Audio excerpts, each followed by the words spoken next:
Well, the Metro's largest employer has only had one COVID-19 case reported so far, and that person's doing well. That's what the leaders at Offutt Air Force Base tell me as they're all learning how to cope with COVID. We are faring pretty well, I would say. And Air Force Colonel Gavin Marks wants to keep it that way. So one of the first things the head of the 55th Wing and his command chief, Brian Thomas, did was get people to work from home.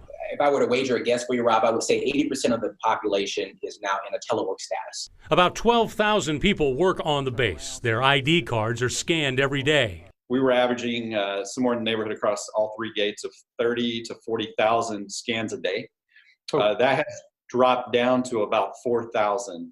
Other changes. Military personnel can't travel more than 75 miles from Offutt. At the base hospital, they've moved the pharmacy outside.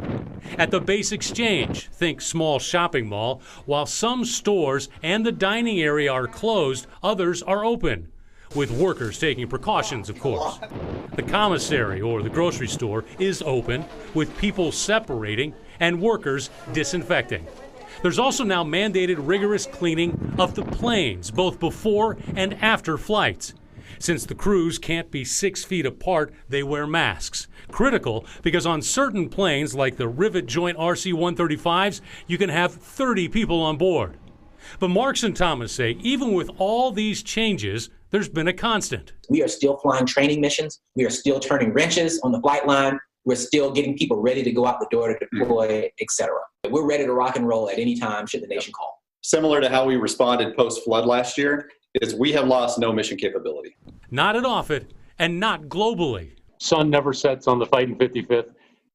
How are your crews around the world handling this? They understand the nature of the job that they're there to do and what it calls for, and they are professionals, and they're handling it in stride. Good morning, ma'am. How are you today? I'm doing good. Depending upon the circumstances, morale can ebb and flow.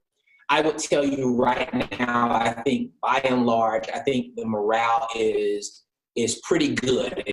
They credit some of that to staying in constant touch with the team, listening to questions and concerns. It's really been an interesting experiment as we kind of worked our way through here of how can we connect even more with the airmen and with our families off base. Now the question on everyone's mind, how long will all this last? The next milestone for the Air Force is when a current stop movement order expires.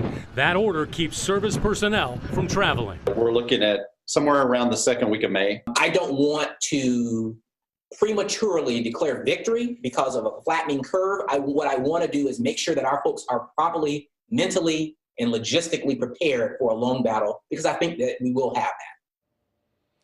Now, many of the restrictions on base mirror those off base, like no gatherings of more than 10 people.